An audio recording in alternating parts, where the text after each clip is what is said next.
Alright, to activate launch control, you press the activate button, obviously, turn stability and traction all the way off, NGS,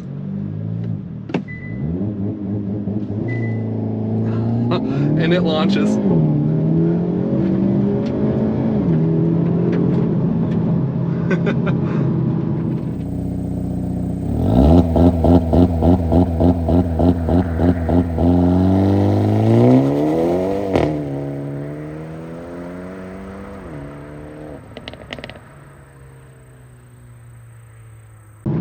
Welcome to Ford Enthusiast Reviews. We are in the 2022 Hyundai Elantra N. This is my personal car. Have my brother Jonah with me. He can fill in on commentary if need be.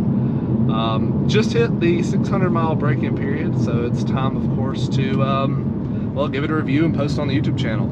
A little bit about what we plan on doing with this channel. We are going to be doing a little bit of reviews. It's going to be a little bit different of a take. There's going to be less outside details about the car and more driving.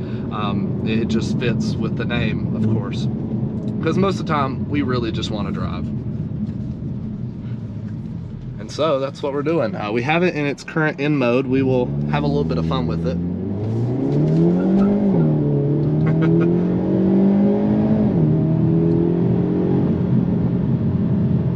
Sounds really good.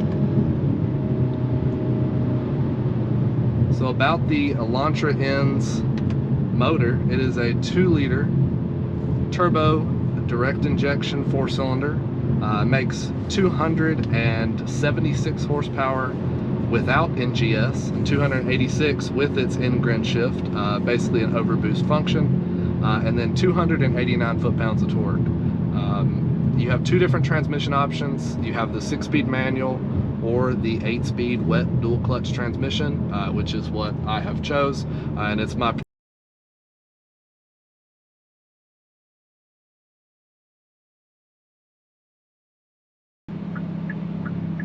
really a lot faster with the DSG. The 6-speed manual is, not to say a dog, but the 6-speed manual competes with the Honda Civic Si, the GTI. However, when you get the 8-speed dual clutch, this car turns into a Type R competitor, a Golf R competitor, and it's really quick and it sounds really good. I have it currently in its N mode, which basically puts everything in its highest setting. There's 3 different settings for everything. You can actually control all of it with the N mode on this screen here, with a bunch of cool features and whatnot. Right now, of course, we have everything all on the highest tier, which is that Sport Plus mode. However, you even have a custom mode you can put it in, which you can actually customize whether you want it in normal, Sport, or Sport Plus.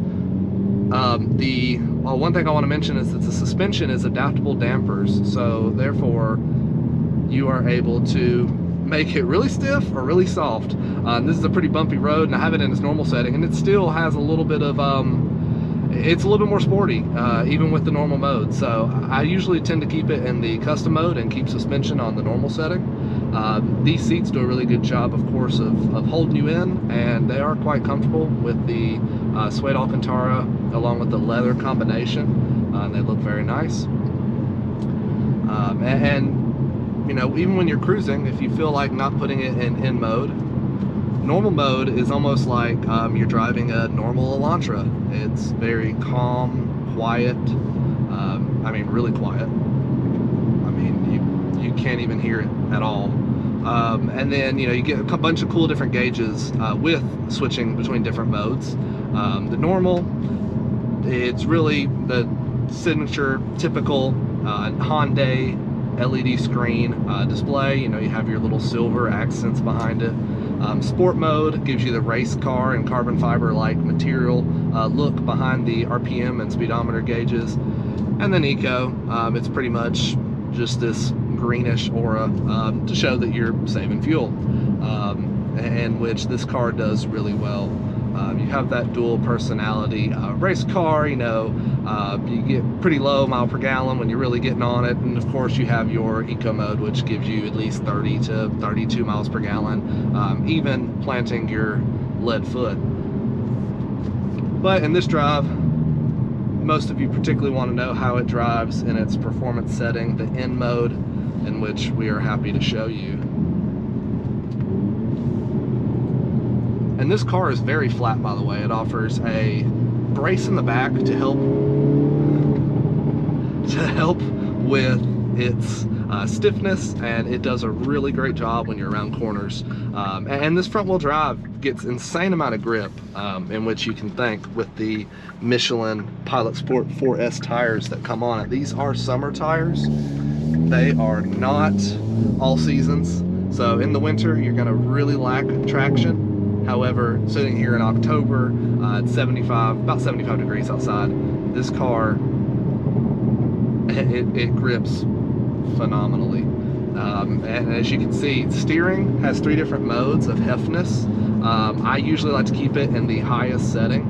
It's very stiff. I mean, it feels, and it doesn't even feel artificial. It almost feels like you don't even have power steering. It's that crazy good. But you know, it's awesome.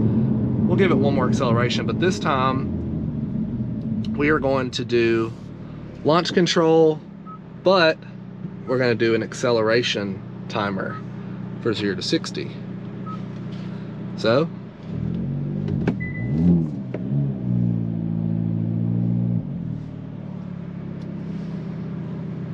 of course, sorry. You have to disable traction and stability control to activate launch control. When you do, ooh, it really goes.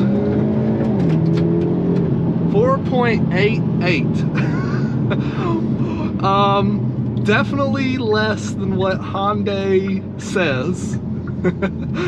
And that was even without in-grid shift mode. So it's quick. I'm kind of speechless. That puts it in the same ballpark as my 2010 Lexus IS 350, which is way too quick already. So that is incredible. And for $32,000, if you're looking at the competition, this car starts at $32,500. That's with the 6-speed manual. And like I said, this is at least a second faster than the manual. The manual really just bogs it down. Of course, as you know, dual clutch transmission is going to be obviously way superior to the manual, and and we're showing it here. So manual's $32,500. You do not get, I will mention, you do not get a sunroof with the manual, only the DSG.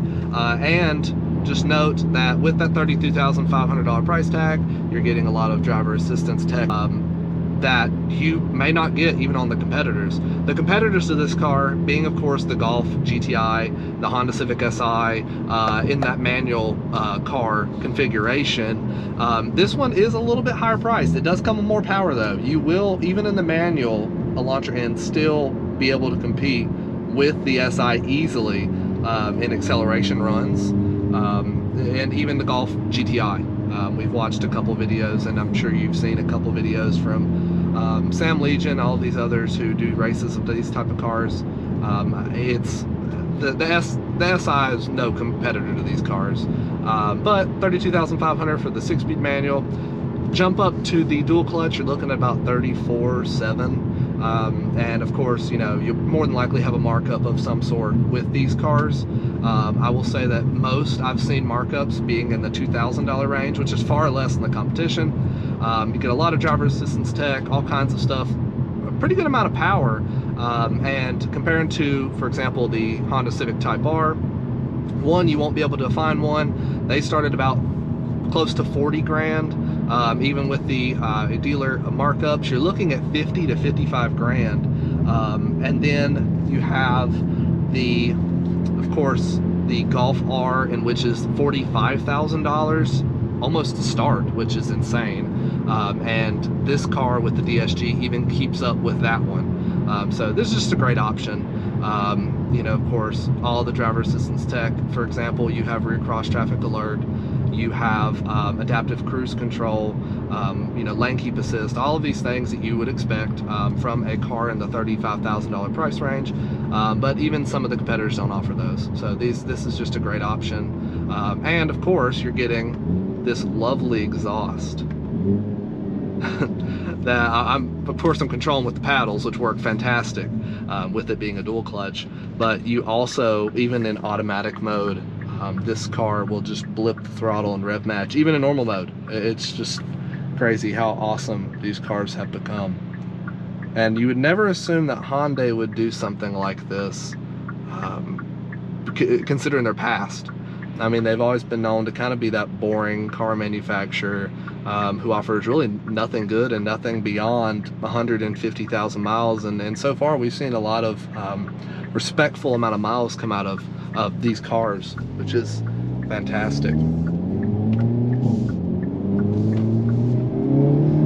And it's just, I mean, lightning quick, and the transmission responds so well.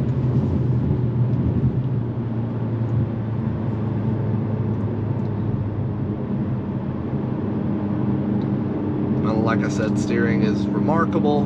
I mean, little to no body lean. This car it's a riot, I will say. You're not gonna get this much fun. And even the back seat room in this car is really good for a compact car. It actually competes around the Camry. I don't have exact numbers, but I would assume about 36 inches of leg room. You can easily fit plenty of people and not be uncomfortable at all in the back seats. And even then, the ride is very smooth and comfortable on these roads. It's just an all-around awesome car.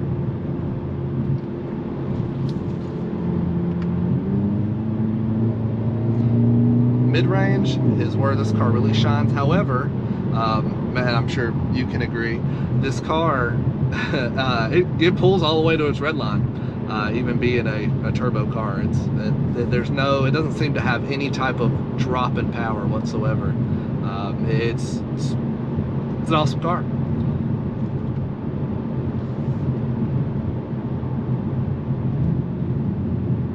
Yeah, so that pretty much concludes most of the review here. And this is my personal car, so this is a test. Of course, being the first video back to the channel, I'm trying to get a layout done of what we want to show you in the reviews. If you watch this and have any suggestions, please feel free to give us any information whatsoever, you know, of course, to what we can offer you, or you know, you want to see. So once again, just feel free to hit the subscribe button. That does help the channel grow, and we will catch you guys in the next review.